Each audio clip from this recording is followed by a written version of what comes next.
হযরতে খাদিজা বলেছেন, ইয়া রাসূলুল্লাহ, আমার মনের ভিতরে ভয় থাকে, আল্লাহ রাসূল দ্বীনের খেদমতে বাইরে আছেন, আমি যদি আরামে বিছানায় ঘুমায় থাকি আর নবীজি দরজার তার কাছে দাঁড়ায় আমারে ডাকাডাকি করবে, উঠতে যদি দেরি হয়ে যায় নবীজির সঙ্গে বেয়াদবি হয়ে যাবে, এই মনে করে আপনি না আসা পর্যন্ত দরজার সাথে পিঠ লাগাই আমি দাঁড়াইয়া দাঁড়াইয়া ঘুমাই। আমার ভাইরা, হযরতে খাদিজার ইজ্জত স্বয়ং আল্লাহ দিয়েছে। কে দিয়েছে? হাদিস শরীফে এসেছে, রাসূলুল্লাহ জাবালে নূরে বসা, গারে হেরার ভিতরে বসা, হযরতে জিবরাইল রাসূলুল্লাহর সঙ্গে কথা বলতেছেন। একটু পরে হযরতে জিবরাইল বলেন, ইয়া রাসূলুল্লাহ, আমি আর এখানে বসবো না, আমি এখন চলছি। আমি দেখতে পাচ্ছি খাদিজা আসতেছে আপনার জন্য খাবার নিয়ে। খাদিজা যখন আপনার কাছে পৌঁছে যাবে আপনি খাদিজাকে শোনায় দিবেন আল্লাহ রাব্বুল আলামিন খাদিজাকে সালাম জানাইছে। সুবহানাল্লাহ। রাসূলুল্লাহর কাছে হযরতে খাদিজা যখন আসলেন, হুজুর বললেন, খাদিজা আজকে তোমার জন্য দারুণ সুখবর। বলে কি? বলে আল্লাহ পাক জিবরাইল কেমন উঠে গেল আমার কাছ থেকে, জিবরাইল বলে গেল আল্লাহ তোমাকে সালাম বলেছে। হযরত খাদিজা কেঁদে ফেললেন, বললেন, ইয়া রাসূলুল্লাহ, আমার নারী জন্ম সার্থক, আল্লাহ আমাকে সালাম বলেছে, এর জবাব কেমনে দিতে হয় হুজুর আমি তো জানি না, আপনি আমার পক্ষ থেকে আল্লাহর সালাম কিভাবে দেওয়া লাগে আপনি দিয়ে দিন, আমি তো বুঝি না কেমনে আল্লাহর সালামের জবাব। হুজুর বললেন, খাদিজা শুধু আল্লাহ নয় জিবরাইলও তোমাকে সালাম বলে গেছে। হযরতে খাদিজা বললেন, হযরত জিবরাইলকে আমার সালামের জবাব দাও, ওয়ালাইকুম সালাম বলেন। হযরত খাদিজার এই মর্যাদা ছিল। আমার ভাইরা, রাসূল পাক সাল্লাল্লাহু আলাইহি ওয়াসাল্লাম এভাবে মহব্বত করেছেন স্ত্রীদেরকে। সুতরাং স্বামী স্ত্রীর মহব্বত আল্লাহ জান্নাতি নিয়ামত। কি নিয়ামত? যে ঘরের মধ্যে স্বামী স্ত্রীর মধ্যে মিল মহব্বত আছে এটা বেহেশতের মতো, আর যেখানে মিল মহব্বত নাই এটা জাহান্নামের মতো। ঠিক কি? সুতরাং মহব্বত করুন, বেশি বেশি স্যাক্রিফাইস করুন, বেশি বেশি স্যাক্রিফাইস। নারীদের ব্যাপারে বলা হয়েছে, পুরুষকে বলা হয়েছে অধিকার আদায় করো, সব ব্যাপারে সমান অধিকার, কিন্তু নারীকে একটা ব্যাপারে বলা হয়েছে, নারী শোনো, পুরুষের মর্যাদা তোমার চাইতে আল্লাহ রাব্বুল আলামিন বেশি দিয়েছেন। আর রিজালু কাওয়ামুনা আলান নিসা, নারীদের উপরে পুরুষের প্রাধান্য আল্লাহ পাক দান করেছেন। একজন সাহাবী বলেছিলেন, ইয়া রাসূলুল্লাহ, জঙ্গলি উট দেখলাম আপনার পায়ের উপরে সেজদায় পড়ে গেল, আপনি যদি আমাদেরকে অনুমতি দিতেন না আপনাকে আমরা সেজদা করতাম। আল্লাহ নবী বললেন, মানুষ মানুষকে সেজদা করা এ পারমিশন যদি আমি দিতাম তাহলে দুনিয়ার সমস্ত স্ত্রীদেরকে বলতাম তারা যেন তাদের স্বামীকে সেজদা দেয়। স্বামীর মর্যাদা এখানে বেশি। সুতরাং অধিকার সমান, কোনো সন্দেহ নাই, কিন্তু স্বামীর একটা আলাদা মর্যাদা আছে, সেই সম্মানও তাকে দিতে হবে। এরপরে এই সমান অধিকারের ভিত্তিতে স্বামী স্ত্রী চলতে থাকে, মাঝখানে আল্লাহ পাক তাদেরকে সন্তান দান করেন। আল্লাহ তাদেরকে, নারীকে লেখাপড়ার অধিকার দিয়েছেন, ইসলাম তাকে লেখাপড়ার অধিকার দিয়েছে, শিক্ষার অধিকার দিয়েছে। হযরত আয়েশা সিদ্দিকা রাদিয়াল্লাহু তাআলা আনহা শিক্ষয়িত্রী ছিলেন, হাফেজা ছিলেন, হাদিসের হাফেজা ছিলেন, কোরআনের হাফেজা ছিলেন, হাজার হাজার সাহাবায়ে কেরামদের তিনি উস্তাদ ছিলেন। সুবহানাল্লাহ। নারীদের ব্যাপারে অধিকাংশ মাসালা হযরত আয়েশা সিদ্দিকা রাদিয়াল্লাহু তাআলা আনহার অবদান। সুবহানাল্লাহ। নারী যুদ্ধ করেছে, যুদ্ধের ময়দানে নারীর অধিকার আছে, নারী চাকরি করতে পারবে, নারী ব্যবসা করতে পারবে, নারী লেখাপড়া করতে পারবে, নারী সেনাবাহিনীতে যেতে পারবে, নারী সব করতে পারবে, কিন্তু পর্দার। জনৈক সাহাবী ইসলাম গ্রহণ করার পরও রাসূলুল্লাহ সাল্লাল্লাহু আলাইহি ওয়াসাল্লামের কাছে অনুশোচনা করছিলেন তার কন্যা সন্তান নিজ হাতে হত্যা করার জন্য। আমাদের প্রিয় নবী এই কথা শুনে কেঁদে ফেললেন। একটা লোক গিয়ে কাঁদতেছিল মুসলমান হওয়ার পর। হুজুর কয়, কাঁদো কেন? কই যে আমার গুনাহ কি মাফ হয়েছে? হুজুর বলেন, হ্যাঁ মাফ হয়ে গেছে। কলেমা পড়ছে, মাফ হয়ে গেছে। কয় যে হুজুর আমি তো মারাত্মক গুনাহ করছি। বলে কি? বলে আমার একটা মেয়ে, সেই মেয়েটাকে নিয়ে আমি ঘটনা লম্বা, আমি সংক্ষেপে বলতেছি, মেয়েটাকে ফাঁকি দিয়া তারা আমি মারবো, বুঝতে দেই নাই আমার বউরে। বললাম চলো বেড়াইতে যাই, মেয়েটা আমার সাথে সাজাই দিয়েছে, তার মা বেড়াতে নিয়ে যাবো এইটা কথা মনে করে। মেয়েটা কদ্দূর যায়, আবার আব্বা আব্বা বলে আমার দিকে ফিরে আসে, আবার পিছনে থাকে, আবার আব্বা আব্বা বলে জড়াই ধরে। এইভাবে করতে করতে যখন নির্জন এলাকায় গেলাম, আমি পাহাড়ের পাশে গর্ত খোঁড়া আরম্ভ করলাম। গর্ত কুচি আর মাটি ছিটে এসে আমার দাড়িতে লাগে। বাচ্চা মেয়েটা আমার কাছে এসে দাড়ি দিয়ে ধুল ছাড়ায় দেয়, আব্বা তোমার দাড়িতে ধুল লাগতেছে, তুমি এই কষ্ট করতেছো কেন? মেয়ে তো বোঝে না যে আমি তার জন্য কবর খুঁজতেছি। কবরটা খোঁড়া হয়ে যাওয়ার পর মেয়েটারে বান্দা শুরু করলাম। মেয়ে এখন কাঁদতেছে, বাবা আমার বান্ধব কেন? আমি তারে বাইঙ্গা জোরে ওর মধ্যে নিক্ষেপ করে দিলাম। মেয়েটা গর্তের মধ্যে বসে চিৎকার করে বলছে, আব্বা তুমি আমারে বাঁচতে দাও, আমি তোমার বাপ বলে সমাজে হ্যাঁ করবো না, আমি ভিক্ষা করে খাবো, আমার বেরো না। লোকটি বলছি, ইয়া রাসূলুল্লাহ আমার মনে ধরে না শুলা, আমি একটা পাথর উঁচু করি, আমার মেয়ের বুক লক্ষ্য করে জোরে মেরে দিলাম, বুকটা ফেটে রক্ত ফিনকি দিয়ে উঠলো, একটা মেয়ের বুক থেকে আওয়াজ বেরোলাম। আমার কালে যেন এখনো সেই আওয়াজ বাজে। হাদিস শরীফে এসেছে, হুজুরের চোখের পানি দাড়ি ভিজে ভিজে জামানুর পরে পড়তেছিল।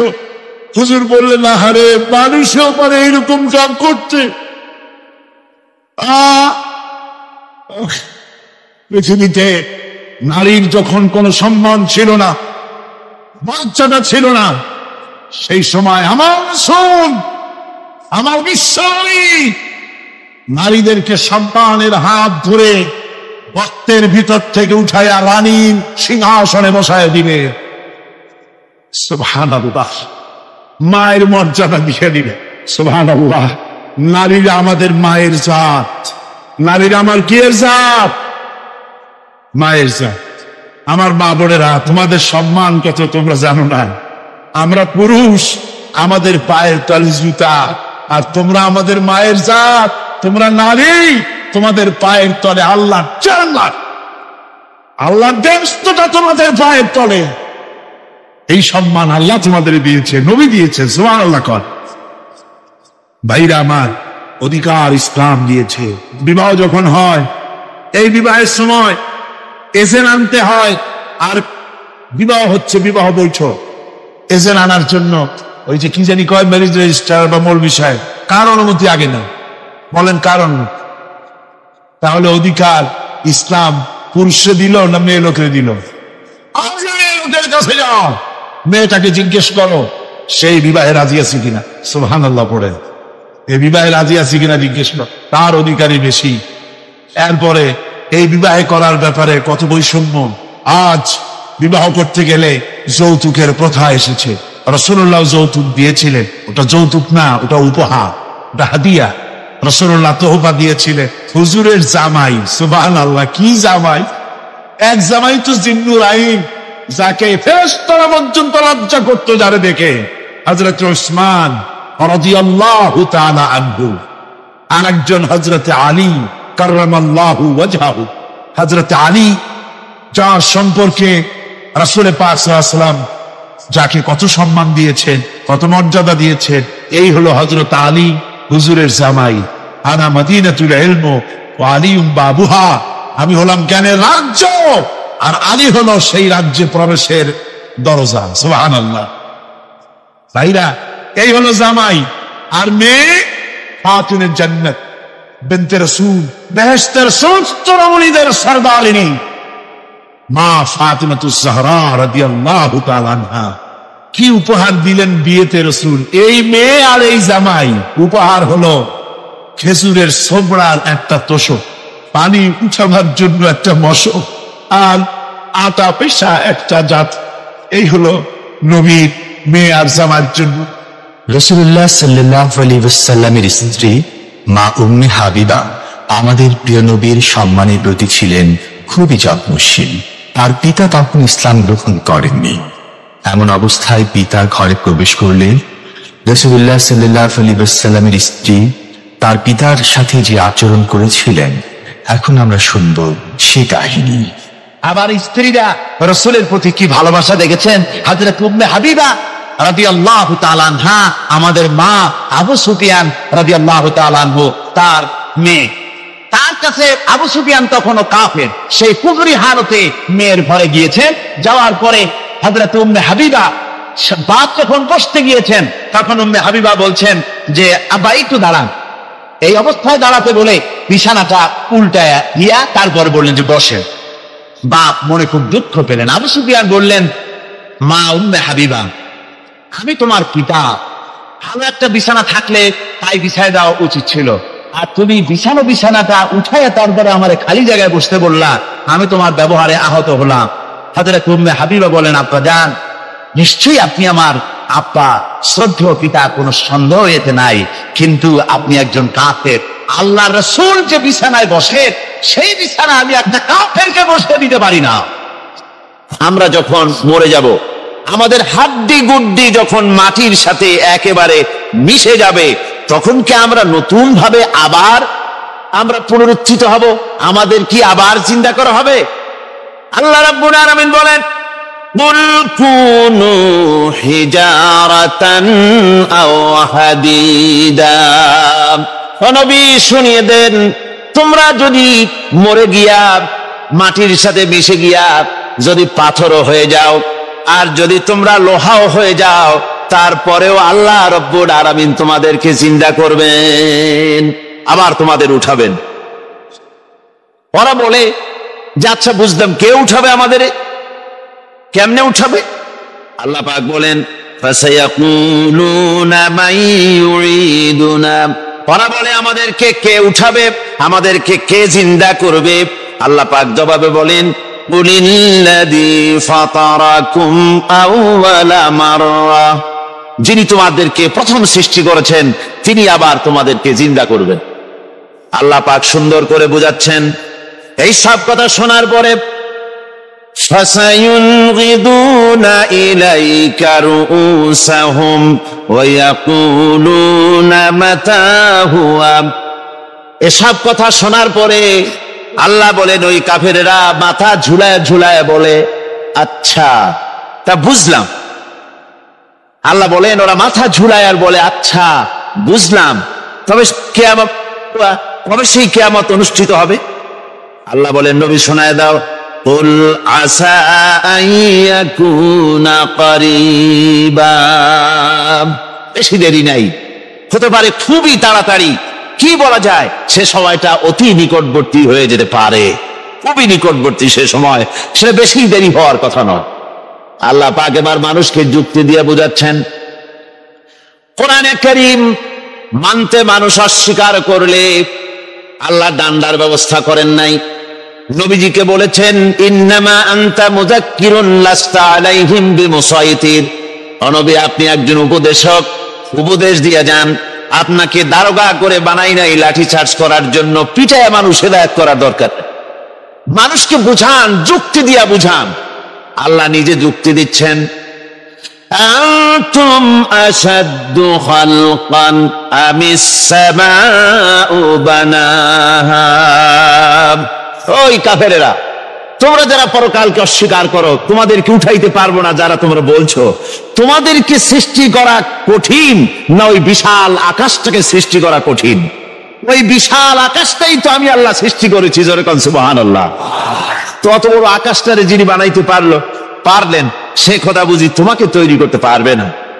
আল্লাহ পাক বলছেন, ফানজুর ইলা আসারি রাহমাতিল্লাহি কাইফা ইউহিল আরদা বা'দা মাউতিহা। লক্ষ্য করে দেখো, এই পৃথিবীর মাটিকে আল্লাহ কিভাবে জিন্দা করেন, মুর্দা মাটি। এই মাটি চৈত্র বৈশাখ মাসে প্রখর রোদে মাটি ফেটে চৌচির হয়ে যায়।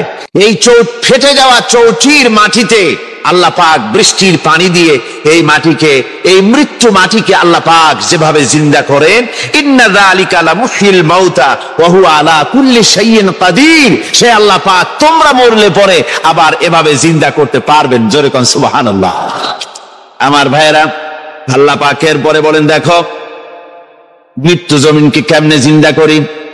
আল্লাহুল্লাযী আরসালার রিয়াহা ফাতুসিরু সাহাবা ফাসুকনাহু ইলা বালাদিন মাইতিন ফাআহইয়ানা বিহিল আরদা বা'দা মাউতিহা কাযালিকান নুশুর।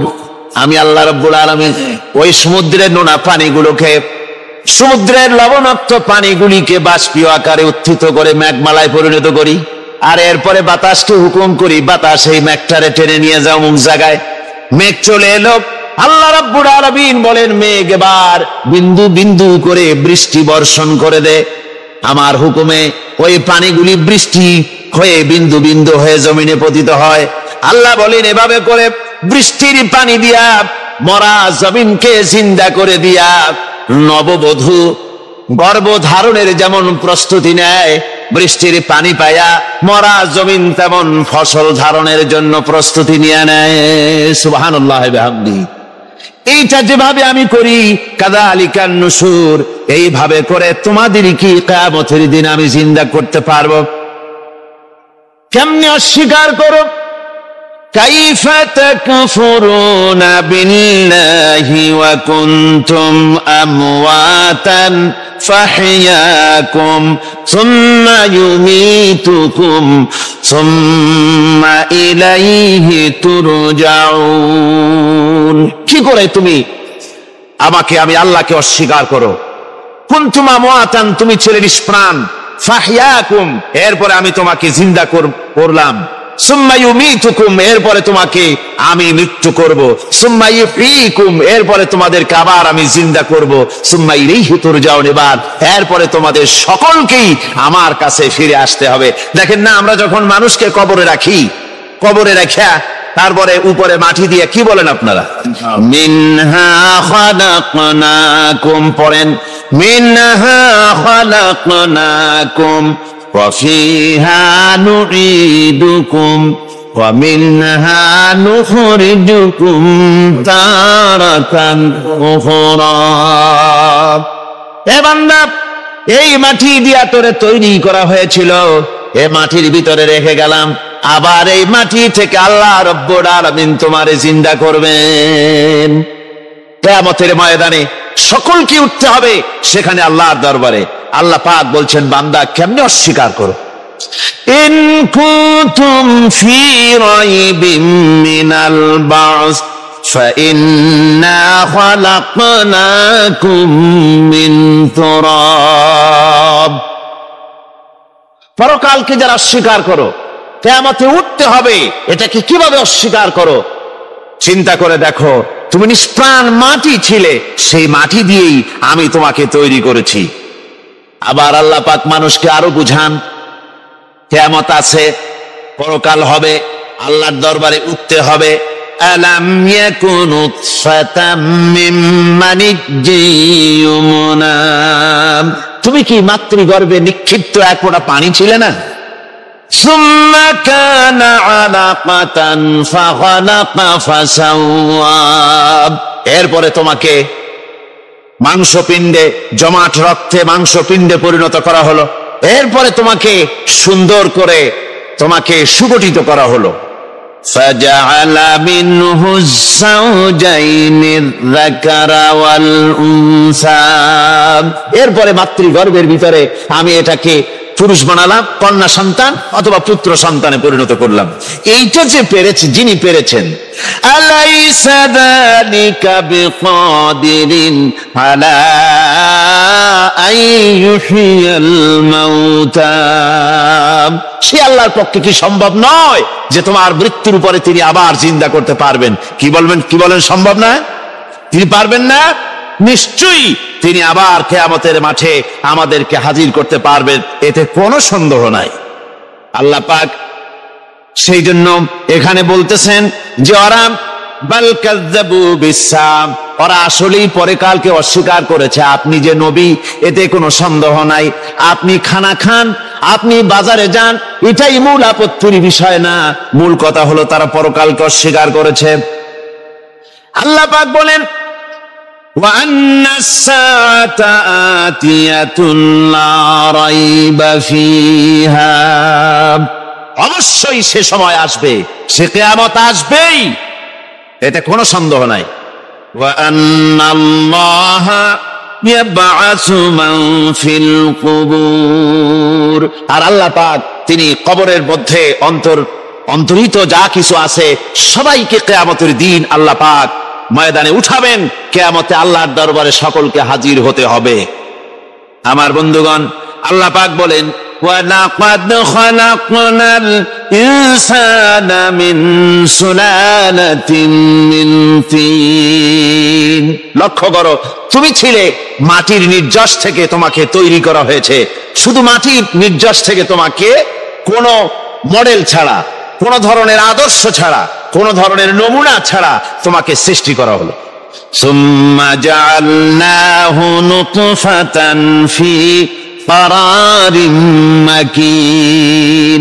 এরপরে মাতৃগর্ভের একটা অত্যন্ত সুরক্ষিত জায়গায় তোমাকে সংরক্ষণ করা হয়েছিল। সুম্মা খালাকনান নুতফাতা আলাকাতান ফাখালাকনাল আলাকাতা মুদগাম। রক্তপিণ্ডকে, নাপাক পানিকে জমাট রক্ত করেছি, জমাট রক্তকে আমি আবার গোস্ত পিণ্ডে পরিণত করেছি। ফাকাসাউনাল ইযামা লাহমা। এরপরে সুন্দর করে চামড়া দিয়া, গোস্ত দিয়ে একটা আকৃতি তোমাকে দান করেছি। সুম্মা আনশানাহু খালকান আখারা ফাতাবারাকাল্লাহু আহসানুল খালিকিন। এরপরে সুন্দর একটা বিশেষ একটা আকৃতি দিয়ে তোমাকে আমি সুন্দর করে সুগঠিত করে তোমাকে তৈরি করেছি। সুম্মা ইন্নাকুম বাদা যালিকা লামাইতুন। এরপরে আমি আল্লাহ রাব্বুল আলামিন তোমাকে মৃত্যু দেব, অবশ্যই তোমাকে মৃত্যুবরণ করতে হবে। সুম্মা ইন্নাকুম ইয়াউমাল কিয়ামাতি তুবআসুন। এরপরে কিয়ামতের দিন আসবে, ওই বিশেষ মুহূর্ত আসবে, সেই নির্দিষ্ট সময় আসবে, ওই কিয়ামতের মাঠে আল্লাহর দরবারে তোমাদের সকলকে উঠতে হবে, কোনো সন্দেহ তাতে নাই। আল্লাহ পাক বলছেন, وَأَعْتَدْنَا لِمَنْ كَذَّبَ بِالسَّاعَةِ سَعِيرًا। আমার এই পরকালকে, এই আখিরাতকে, কিয়ামতের দিনকে যারা অস্বীকার করবে, যারা মিথ্যা মনে করবে, আমি তাদেরকে জ্বলন্ত আগুনের শাস্তি তাদের জন্য রেখেছি। জোরে বলেন নাউজুবিল্লাহ। সেই কিয়ামত, যে দিনটা আল্লাহ পাক মানুষের জন্য রেখেছেন, সেই কিয়ামতের অবস্থা বড়ই মারাত্মক। মানুষেরা তা জানে না। মানুষ যদি তা বুঝতে পারত, জানতে পারত, তাহলে মানুষেরা গুনাহের কাজ করতে পারত না। আপনারা কি চিন্তা করেন, ওই যে কাফেরগুলি মক্কার জীবনে, রাসূল পাক সাল্লাল্লাহু আলাইহি ওয়াসাল্লামের মক্কি জিন্দেগিতে যে সমস্ত মানুষগুলি চুরি করত, ডাকাতি করত, জিনা করত, বদমাশি করত, মানুষ হত্যা করত, এই লোকগুলি ফিরে আসলো কিসের কারণে? তাদেরকে এই আখিরাতের কথা বলা হয়েছে, এই পরকালের কথা বলা হয়েছে। কোরআন শরীফে আল্লাহ রাব্বুল আলামিন পরকালের কথা, মৃত্যুর কথা, কিয়ামতের কথা, হাসরের কথা, সিরাতের কথা, মিজানের কথা, মওতের কথা যত বলেছেন, জান্নাতের কথা যত জায়গায় যতগুলা বলেছেন, সবগুলি আয়াতে কারিমা যদি এক জায়গায় করা যায়, তাহলে পুরা কোরআন শরীফের 1/3 10 পারার সমান হবে। জোরে বলেন সুবহানাল্লাহ। যেহেতু পরকালের চিন্তা ছাড়া মানুষের জীবন পরিচ্ছন্ন হতে পারে না, সুন্দর হতে পারে না, অপরাধ মুক্ত হতে পারে না। আল্লাহ পাক বলেন, সেই দিনটি বড়ই ভয়ানক, বিপজ্জনক। ওই দিনটির ব্যাপারে আল্লাহ পাক তার বান্দাদেরকে সতর্ক করে দিয়েছেন, বান্দারা সতর্ক হয়ে যাও, এইভাবে দিন যাবে না, কিয়ামত আসবে। আর ওই কিয়ামত এত মারাত্মক হবে, আল্লাহ সতর্ক করছেন বান্দাদেরকে, ইয়া আইয়ুহান নাসুত্তাকু রাব্বাকুম ইন্না জালজালাতাস সাআতি শাইউন আযীম। হে মানব সকল, আত্মরক্ষা করো খোদার গজব থেকে, আল্লাহর গজব থেকে আত্মরক্ষা করো। ইন্না জালজালাতাস সাআতি শাইউন আযীম। সেই কিয়ামতের সেই কম্পন খুবই মারাত্মক, খুবই ভয়াবহ কম্পন সৃষ্টি হবে সেদিন। ইয়াউমা তারাউনাহা তাযহালু কুল্লু মুরদিআতিন আম্মা আরদাত।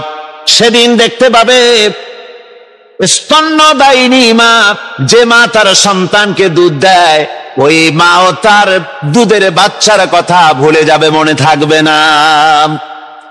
আল্লাহ রাব্বুল আলামিন বলেন, ওয়াতাদাউ কুল্লু যাতিন হামলিন হামলাহা, গর্ভধারিণী মেয়ে লোক তাদের গর্ভ খসে পড়বে। ওয়াতারান নাসা সুকারা, মানুষকে মানুষ দেখতে পাবে, মানুষগুলো উদ্ভ্রান্ত হয়ে পাগলের মতো ছুটাছুটি করছে।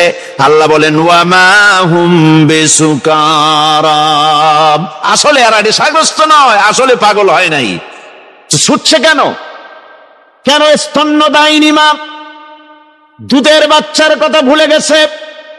গর্ভধারিণী গর্ভবতী নারী, তার গর্ভ খসে পড়েছে, মানুষ পাগলের মতো দৌড়াচ্ছে। কারণ কি? পাগল তো হয় নাই। আল্লাহ বলেন, আসল কারণ হলো ওয়ালাকিন্না আযাবাল্লাহি শাদীদ, আল্লাহর ভয়ঙ্কর আযাব। আর এই সব দৃশ্য, এই সব কম্পন মানুষের মধ্যে ত্রাস সৃষ্টি করে দিয়েছে, এই অবস্থার সৃষ্টি করেছে।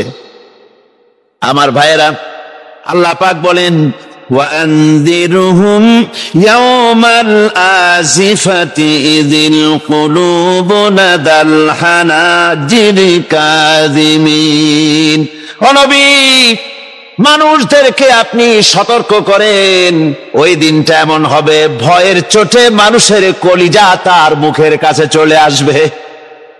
মানুষ ভয়তে অস্থির হয়ে যাবে, কলিজা গলার কাছে চলে আসবে। সেই দিনের কথা তাদের শোনায় দেন। ওই দিনটা এমন মারাত্মক দিন। ফাকাইফা তাত্তাকুনা ইন কাফারতুম ইয়াওমান ইয়াজআলু বিলদানা শিবা, সেদিন ভয়ে চিন্তায় যুবক ছেলে বৃদ্ধে পরিণত হয়ে যাবে,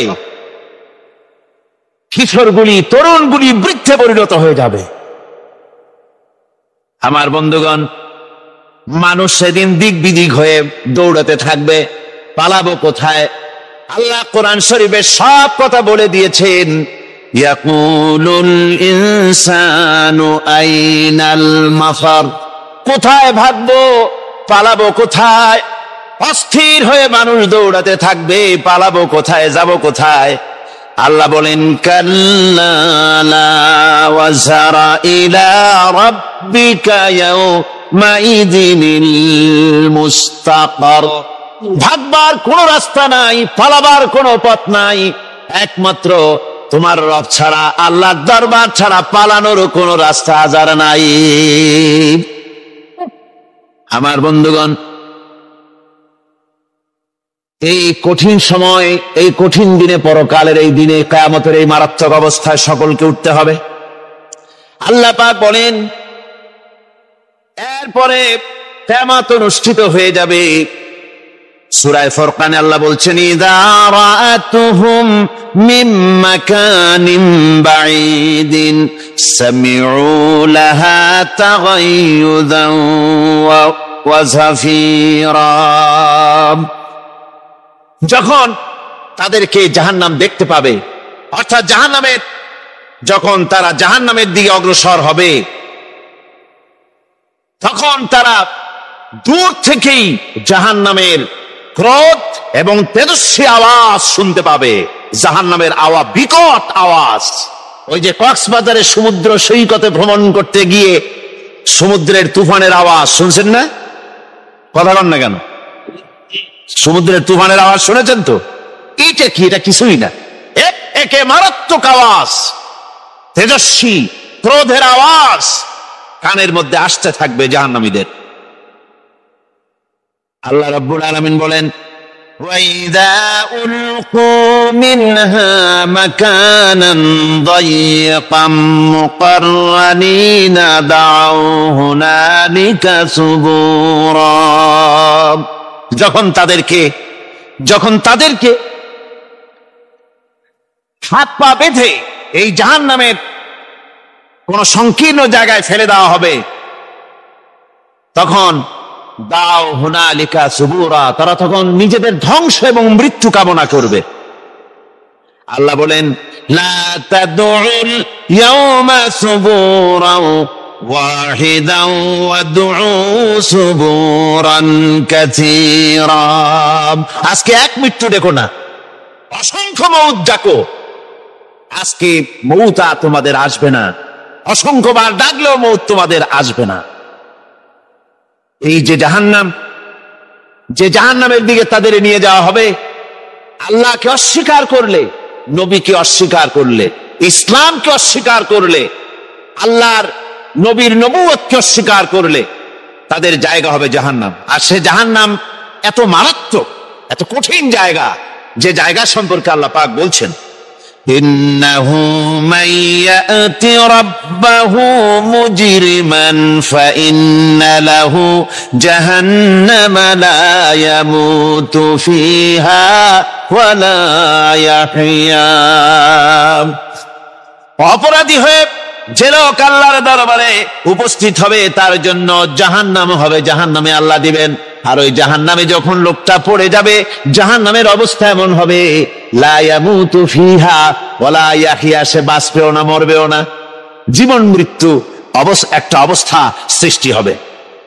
ওই জাহান্নামে নারুল্লাহিল মুকাদাতুল্লাতী তাত্তালিউ আলাল আফইদা, জাহান্নামের প্রচন্ড আওয়াজ, এই আগুন উৎক্ষিপ্ত হয়ে তাদের কলিজা পর্যন্ত, অন্তর পর্যন্ত স্পর্শ করবে এই আগুনের তাপ।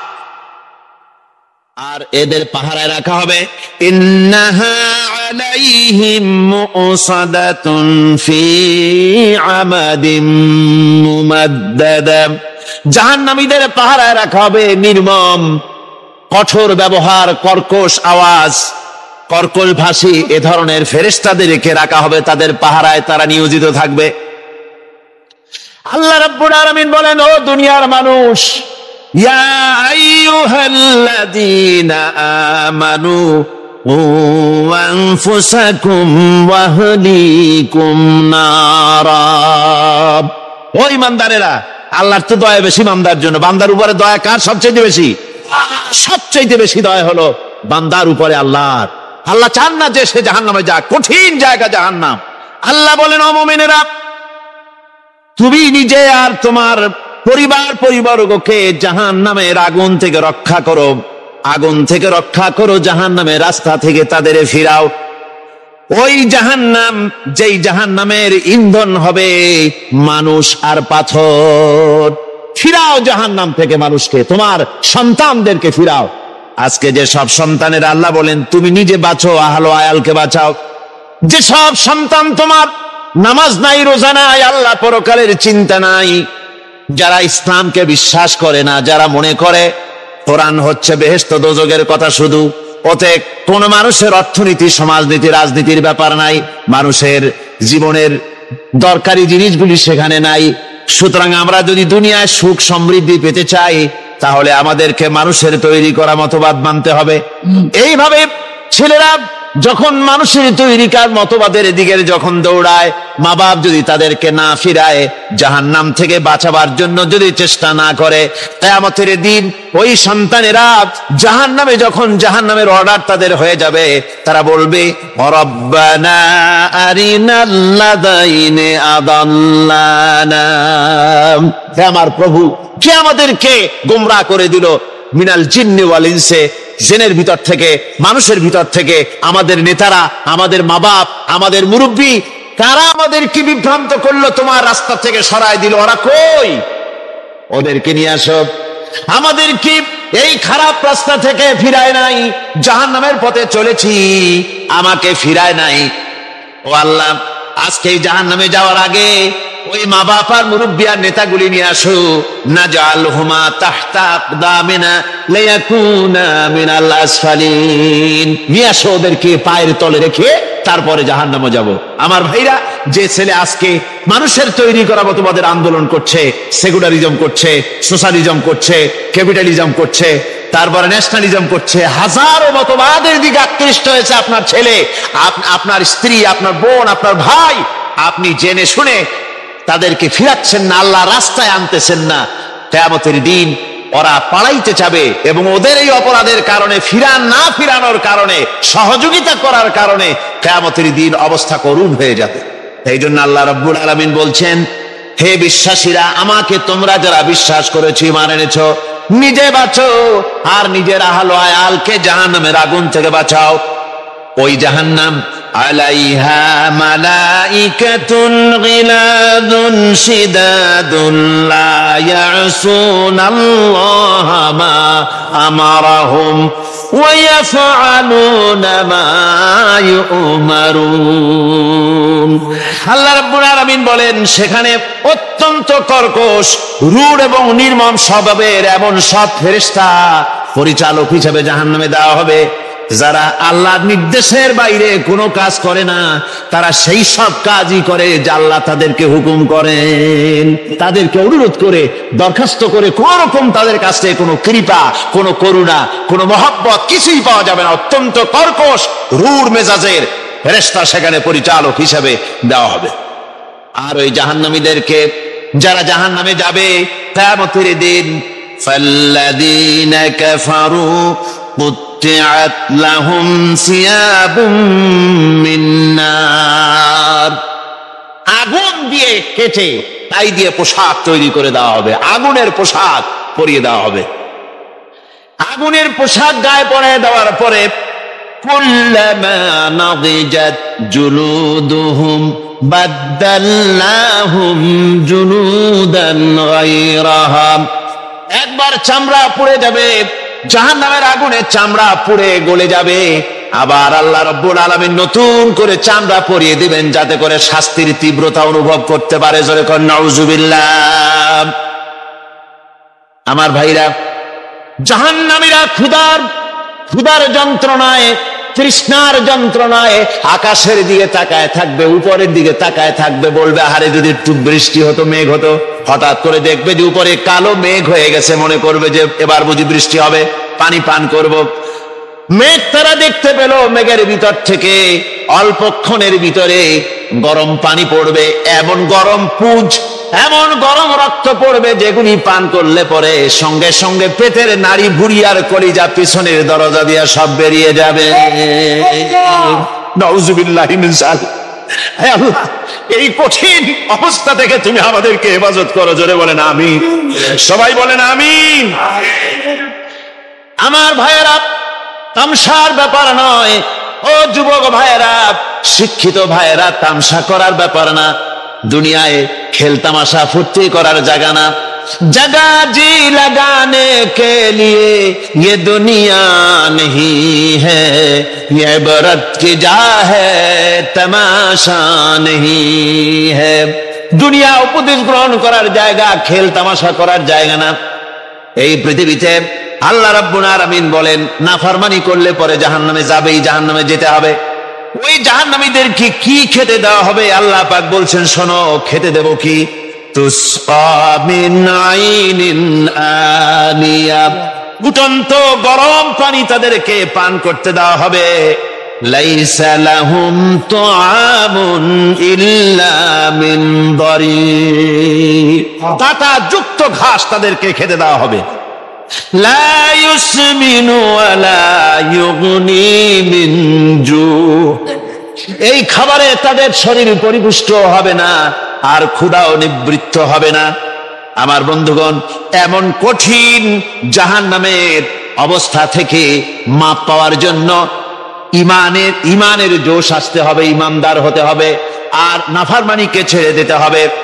জাহান্নামে যখন মানুষদেরকে নিয়ে যাওয়া হবে, জাহান্নামীদেরকে, ইযা উলকু ফিহা সামিউ লাহা শাহীকান ওয়া হিয়া তাফুর, যখনই খোদাদ্রোহীদেরকে জাহান্নামের দিকে নিয়ে যাওয়া হবে, আজ তো খুব মাতবাড়ি, কত ভক্ত আছে, তারপরে কত শক্তি, কত কিছু, কিন্তু আল্লাহর দরবারে যখন হাজির হবে, কোন শক্তি তখন কাজে লাগবে না, কোন শক্তি কাজে লাগবে না।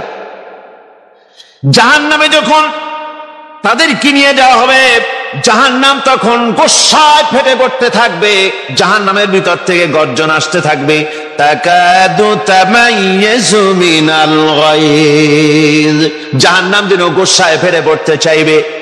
কুল্লামা উলকিয়া ফিহা ফাওজুন সাআলাহুম খাজানাতুহা আলাম ইয়াতিকুম নাযীর, জাহান্নামের পরিচালক বলবে, ও আল্লাহর বান্দা, কেন আজ জাহান্নামে আসলি, কেন দোজখে আসলি?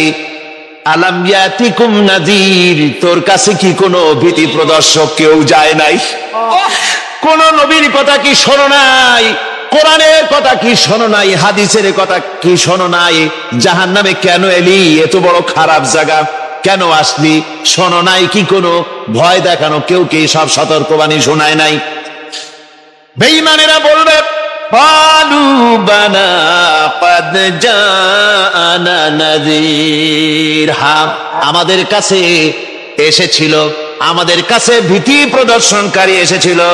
فكذبنا وقلنا ما نزل الله من شيء, এসেছিল কিন্তু আমরা বলেছি বেটা মিথ্যে কথা বলে। জোরে কর নাউজুবিল্লাহ। বেটা মিথ্যে কথা বলে। কিসের বেহেশত, কিসের দোজখ? খালি খালি দোজখের একটা ভয় দেখাইয়া দুনিয়ার এই টাটকা সুখগুলি নষ্ট করতে চায় এরা। পয়গম্বরদেরকে এরকম বলেছে, আর আলেমদেরকেও যখন কোরআন হাদিস থেকে বলা হয় তখন বলে এরা জানি দোজখের কথা কইতে। দোজখ কিসের আর বেহেশত? সে তো এক অসভ্য উদ্যান। জোরে কর নাউজুবিল্লাহ। এমনি করে তারা তামসা করে। ওরা বলবে আমরা এসেছিল ভীতি প্রদর্শনকারী, আমরা মিথ্যে মনে করেছি, বলেছি ওটা মিথ্যে কথা, আর বলেছি আল্লাহ এই ধরনের কিছু নাজিল করেন নাই। জাহান্নামীরা বলবে, وقالوا لو كنا نسمع أو نعقل ما كنا في أصحاب السعير, আরে লাউ কুন্না নাসমাউ, তার মানে হলো যদি আমরা শুনতাম অর্থাৎ মানতাম, যদি নবীর কথা মানতাম, কোরআনের কথা যদি মানতাম, আর যদি ভালো করে বুঝতাম, মা কুন্না ফি আসহাবিস সাইর, তাহলে আজকে এই জাহান্নামের কঠিন শাস্তি আমাদের লাভ পেতে হতো না, জাহান্নাম থেকে বেঁচে যেতে পারতাম। কি সর্বনাশ করলাম, বুঝি নাই, যা কিছু শুনেছি মানুষের কথা মতো শয়তানের ওয়াসওয়াসায় পড়ে তো ভুলই করলাম। সেদিন যতই আফসোস করা হোক না কেন, এই আফসোস কোনো কাজে লাগবে না। কুল আযালিকা খায়রুন আম জান্নাতুল খুলদিল্লাতী উইদাল মুত্তাকুন কানাত লাহুম জাযাআন ওয়া মাসীরা। আল্লাহ বলছেন এই সব কথা বলার পরে, জাহান্নামের সব শাস্তির কথা শুনাইয়া আল্লাহ বলছেন, বলেন কুল আযালিকা খায়রুন, এই পরিণতি কি ভালো যে জাহান্নামের পরিণতির কথা বলা হলো? তোমরা যে সমস্ত অবাধ্যতা করতেছো, ঈমান আনতেছো না, নবীকে গালাগালি করছো, ইসলাম মানতেছো না, নাফরমানি করছো, এর পরিণতি যা হবে, আযালিকা খায়রুন, এই পরিণতি কি ভালো? আম জান্নাতুল খুলদিল্লাতী উইদাল মুত্তাকুন, অথবা সেই চিরন্তন জান্নাত যার ওয়াদা করেছেন আল্লাহ পাক মুত্তাকিনদের জন্য। কানাত লাহুম জাযাআন ওয়া মাসীরা, যে জান্নাত হবে তাদের কর্মের প্রতিফল, আর এটাই হবে তাদের মহাযাত্রার শেষ মঞ্জিল। সেই জান্নাত, যে জান্নাত আল্লাহ রেখেছেন মুমিনদের জন্য। কাদের জন্য জান্নাত? মুমিনদের জন্য। সেটা এমন জান্নাত হবে, লাহুম ফিহা মা ইয়াশাউনা খালিদিন, যা চাইবে মনের আশা আকাঙ্ক্ষা অনুযায়ী সব পাবে বেহেশতের মধ্যে। খালিদিন, চিরকাল সেখানে থাকবে। কানা আলা রাব্বিকা ওয়াদাম মাসউলা, এটা হচ্ছে তোমার রবের অবশ্য পূরণীয় ওয়াদা। জোরে বলেন সুবহানাল্লাহ।